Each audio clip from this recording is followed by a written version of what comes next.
Good afternoon, ladies and gentlemen. To the organizers, thank you very much for the opportunity given. I was given a very broad assignment and with no specific detail. And I said to myself, well, we are within a week, whereby we are, if you don't mind,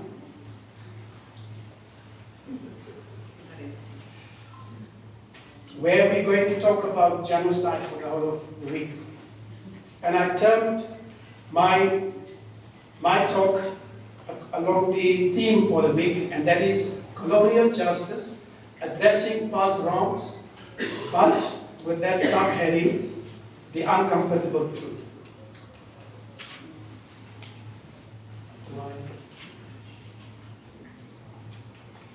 I just want to make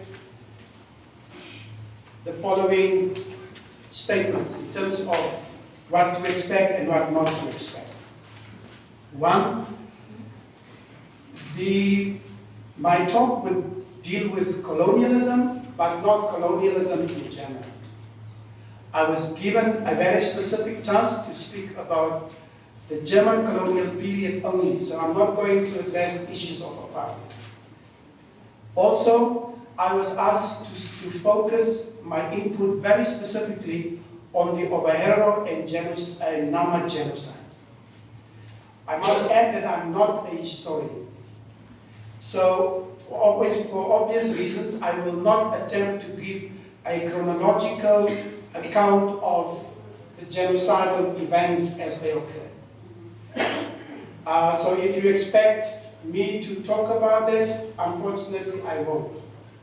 I am a human rights advocate and specialist. So I would bring to this discussion a rights-based approach and suggest ways of infusing human rights issues within the current genocide debate. Coming to terms with the past, Hannah Arendt in 1973 said the following: "We can no longer afford to take that which was good in the past and simply call it our heritage, and conveniently discuss the bad and simply think of it as a dead load, which by itself time will bury in oblivion." She said, this is the reality of our time. We can't discard the bad and just want to take as our heritage the good of the past. And it's in that context that I'm talking about the issue of historical injustice. I want you to think about the following.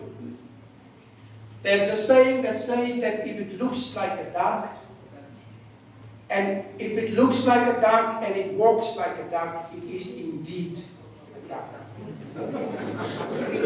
And in that context, I want you to think of the extermination orders which was given in 1904 and 1905 by none other than by the person that we know by now, Lothar von Trotha, which was the one of 1904, excuse me, was directed to the Ovaheros in October 1904.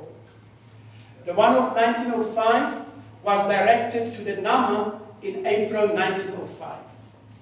Again, without going into the details, what we know is that these were, as a result of these termination orders, heinous crimes were perpetrated against these specific communities.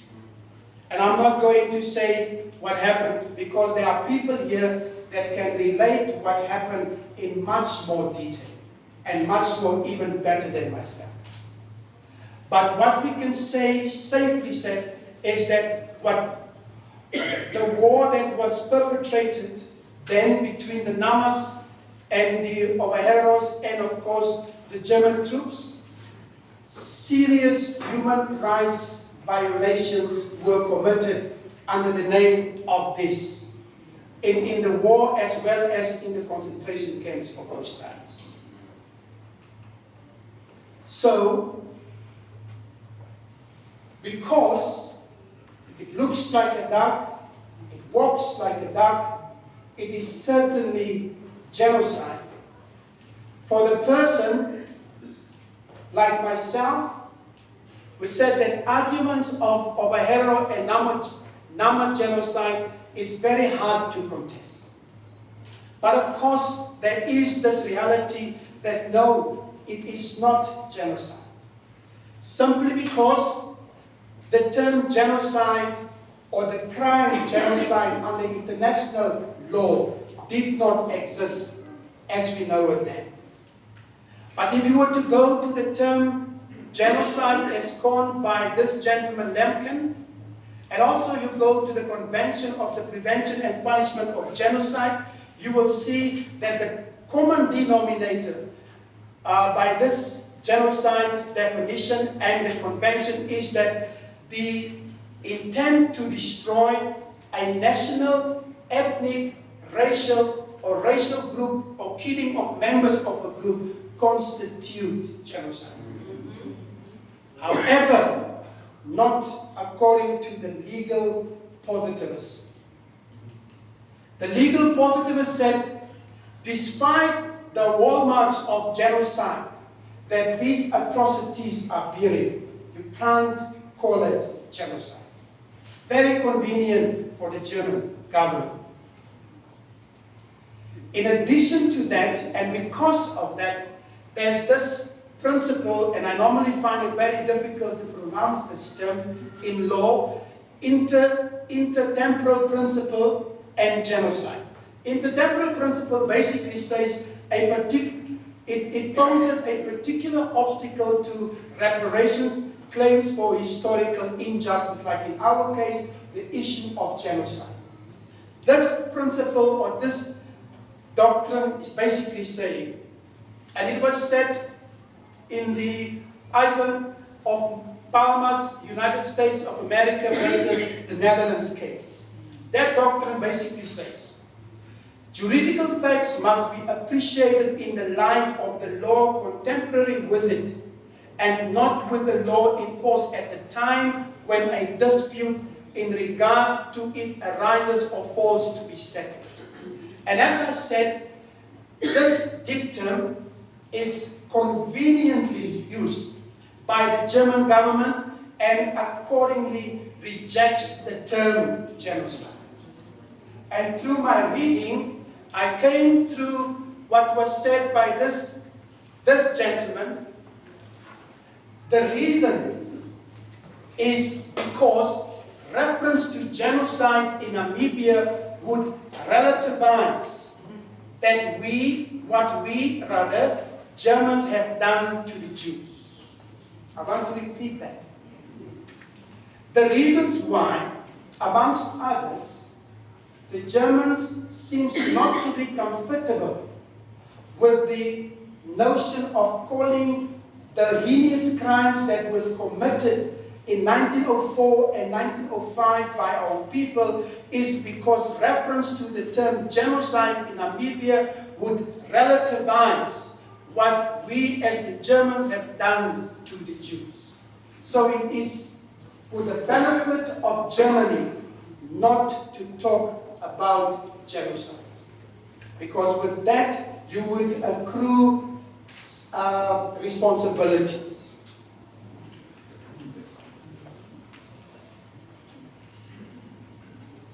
However, through my research, I came upon the name of one German professor with the name of Gustav, and I hope I'm saying it correctly, Radbruch. How do you say it?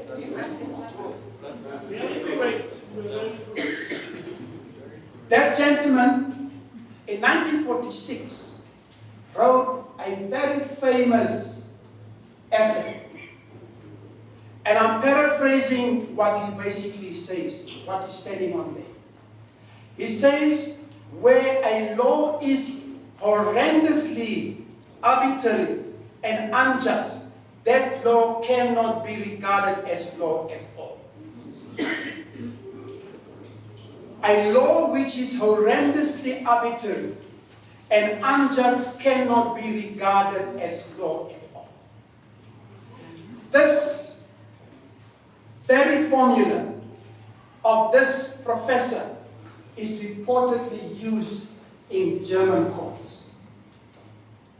And using this, the argument therefore goes, so if genocide was not defined under international law back then, this professor gives us a leeway to circumvent the fact that law does not operate retrospectively.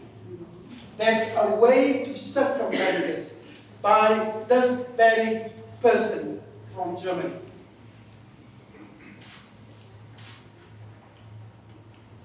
Oops, excuse me.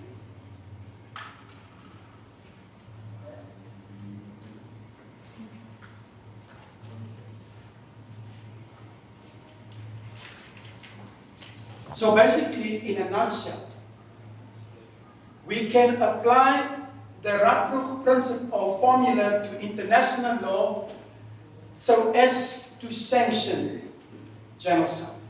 But of course, it's a radical position. But at least, arguing along this line seems that if the case that was taken up by the descendants of the genocide victims, if it could have been argued in one of the German courts, we probably would have received a much greater and better outcome.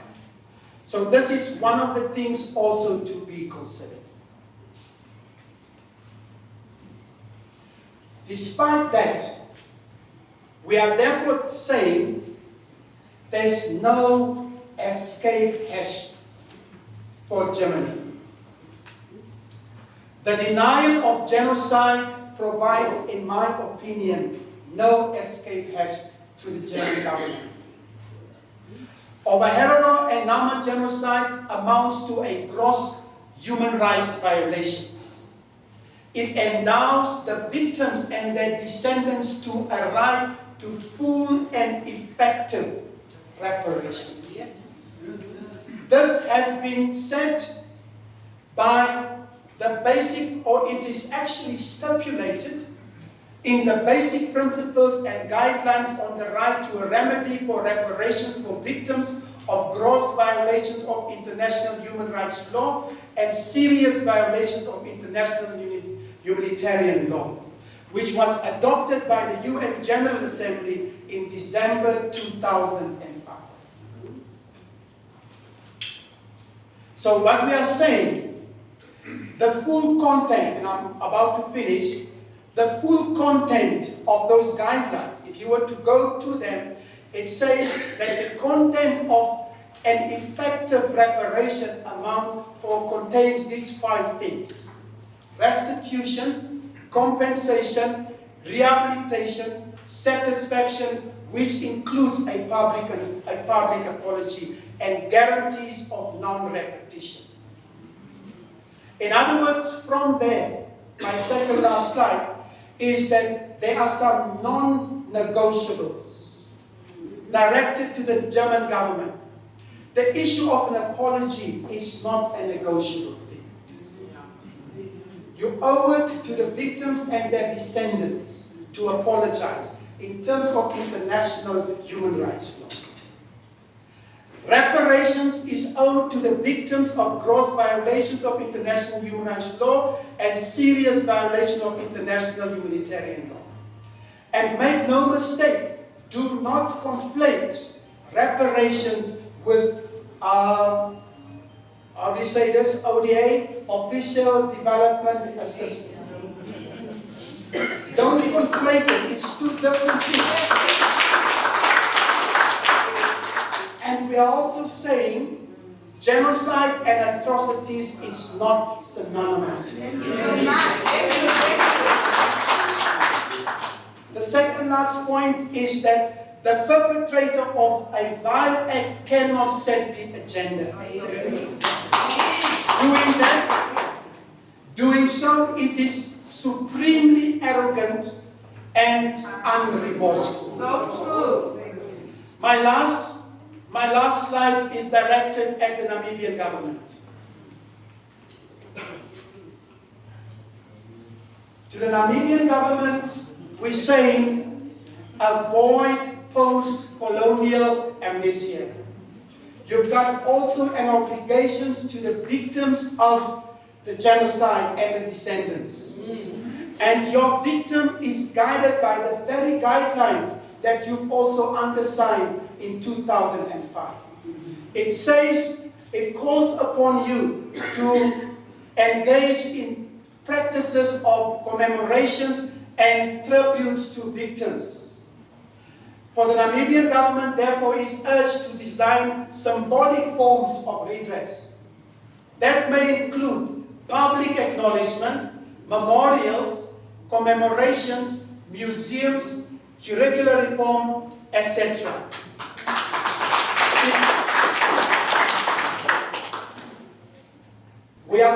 I'm saying in conclusion, it is a shame that our schools do not have issues of genocide. It is a shame, as was mentioned by one of the speakers, the genocide, the first genocide of the 21st century, where the victims are buried, are actually areas of desolation, if there's such a word, like not looked after, neglected, whatever. What does it say about you as a responsible government? Yes. The very least that you can do, Namibian government, is to begin to look after these sites. Memorial sites, build museums, because by so doing, you will say to the world that the memory of the injury demands attention years after the injustice. With that, I thank you.